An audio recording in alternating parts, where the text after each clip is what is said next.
बात करते हैं भोजपुरी सुपरस्टार खेसारी लाल यादव की। फिल्मों से लेकर राजनीति तक के मुद्दे पर खेसारी लाल यादव ने बातचीत की इंडिया न्यूज से।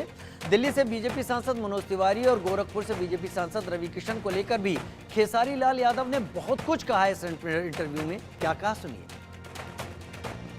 जी तो आप लोग खेसारी भैया, आप लोग हैं, मनोज जी हैं, रवि किशन जी हैं, ये तो राजनीति के सक्रिय लोग हैं ना।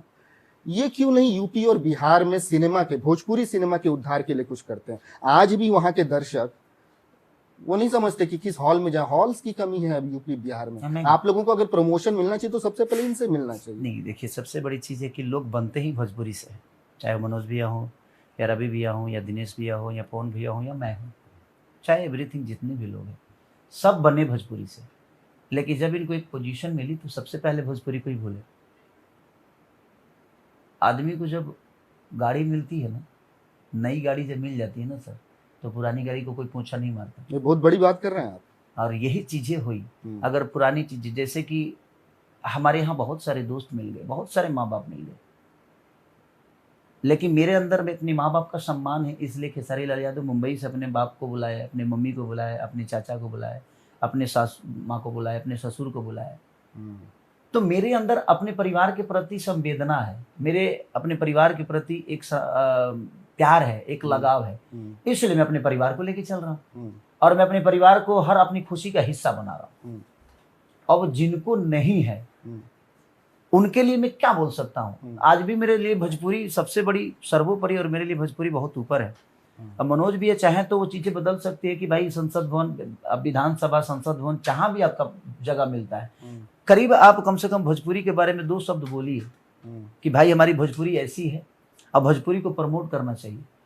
तो अब ये क्यों नहीं करते हैं ये तो मुझे पता नहीं, बट मुझे लगता है कि अगर वो चाहें तो ये बहुत ऊपर हो सकती है। खेसारी जी, आपकी बातों से हमेशा मुझे ऐसा लगता है कि आपके जीवन के तजुर्बों ने आपको बहुत कुछ सिखाया और बहुत मजबूत इंसान बना दिया। क्योंकि मैंने आपके पुराने इंटरव्यूज भी देखे जिसमें आप अपने जीवन के अनुभवों को बहुत अच्छे से लोगों के सामने रखते हैं। जैसे अभी आपने कहा कि झुकना मैं जानता हूँ, लेकिन जहाँ मुझे स्वाभिमान से समझौता करना पड़ेगा वहाँ नहीं झुकेंगे। हाँ। तो इस किस्म के मैं तमाम अनुभव आपके कई इंटरव्यूज में सुन चुका हूँ। लेकिन मैं ये समझना चाहता हूँ कि हाल फिलहाल में आप कैनवसिंग करते नजर आए। आप पवन सिंह के चुनाव प्रचार में गए थे। आपको राजनीति की ओर क्या खींच कर लेकर गया? मेरे संबंध मुझे बहुत खींचते हैं। राजनीति में जो भी चीज़ें हो, आज मुझे जो कुछ भी मिला है उन लोग का योगदान तो है ना। चाहे वो पवन जी हों या रवि जी हों या मनोज जी हों या दिनेश भैया हों, इन सबका बनाए हुए रास्ते पे मैं चल रहा हूँ। हाँ, आज मैं कोशिश कर रहा हूँ उस रास्ते को बड़ा करने की। जैसे रंग दे बसंती जैसे सिनेमा को बनाकर उस रास्ते को बड़ा किया मैं, और मैं नहीं, पूरी टीम ने की।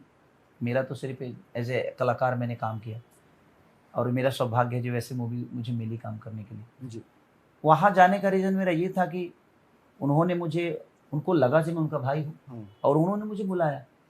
अगर कोई बुला रहा है और जिसको हम बड़ा भाई हमेशा बोलते आए हैं, तो मुझे लगता है कि मेरे जाने से कुछ तो फ़ायदा हुआ होगा उस इंसान को, और उनको लगा होगा ना कि मेरा भाई आएगा तो कुछ चीज़ें बदलेगी, और बदली भी।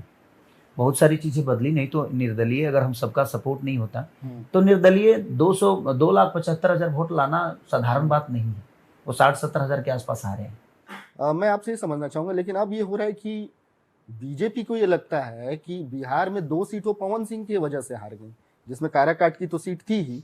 आरा जहाँ से वो आते हैं वहाँ भी बीजेपी का प्रत्याशी हारा, और इसका ठीकरा फोड़ा जा रहा है पवन सिंह पर। तो इस पर आपकी कोई प्रतिक्रिया? बहुत बड़ी चीज़ है कि महाराज, एक आदमी, एक कलाकार की पावर आप समझ सक रहे हैं कि पूरी शाहबाद की सीट बीजेपी गंवा दी। शाहबाद में एक भी सीट नहीं है। चाहे वो सासाराम देख लीजिए, आरा देख लीजिए, बक्सर देख लीजिए या काराकाट देख लीजिए। तो एक कलाकार की ताकत देखिए।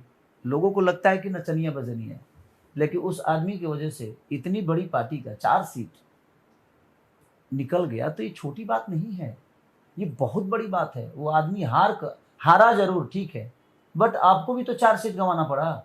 अगर आप लोगों ने माइनस कर लिया होता तो शायद वो 4 सीट बच जाती। बिल्कुल, मेरा अगला प्रश्न यही था, क्योंकि आपका सामीप्य है उनके साथ, आपके बहुत घनिष्ठ संबंध है, और आपने भी उनकी राजनीति की जो राजनीति में जाने की जो इच्छा है उसका अध्ययन आपने भी किया होगा कि क्यों पवन सिंह चुनाव लड़ना चाहते हैं।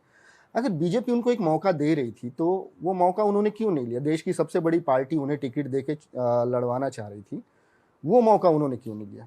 उनके दिमाग में क्या आया? ऐसी कौन सी मेरे कहने का मतलब ये है कि बंगाल के लोगों ने तो पवन सिंह को नहीं बनाया, बिहार भोजपुरी के भाषा के लोगों ने बनाया। तो मेरे कहने का मतलब कि भोजपुरी भाषा के लोगों ने मुझे बनाया और मैं विकास मुंबई में जाके करूं, मैं मुंबई के विकास के लिए चुनाव लड़ूं, तो ये भी तो ठीक नहीं है ना। उस आदमी के मन में कहीं ना कहीं कुछ लगा होगा कि नहीं यार, भोजपुरी भाषा के लोगों ने मुझे अगर बनाया है तो मुझे भोजपुरी भाषा का ही योगदान लेकर और भोजपुरी भाषा के लोगों के लिए ही करना है। आपको लगता है अगर बीजेपी पवन सिंह को बिहार के किसी सीट से उतारती तो जीत जाती? बिल्कुल जीतते, बिल्कुल। देखिए, पार्टी का वोट तो होता ही है। एक छोटे से ब्रेक की तरफ हम आगे बढ़ रहे हैं, लेकिन ब्रेक पर जाते जाते आपको बता दें कि खेसारी लाल यादव बहुत अपनी बातों को खोल कर रखते हैं और सारे मुद्दों को इस तरीके से सामने बताते हैं जैसे कि उनकी जिंदगी एक आईने की तरह सामने हो। पूरा इंटरव्यू ठीक 12:30 बजे इंडिया न्यूज पर देखना मत भूलिएगा। आज दोपहर 12:30 बजे खेसारी लाल यादव का विस्फोटक इंटरव्यू।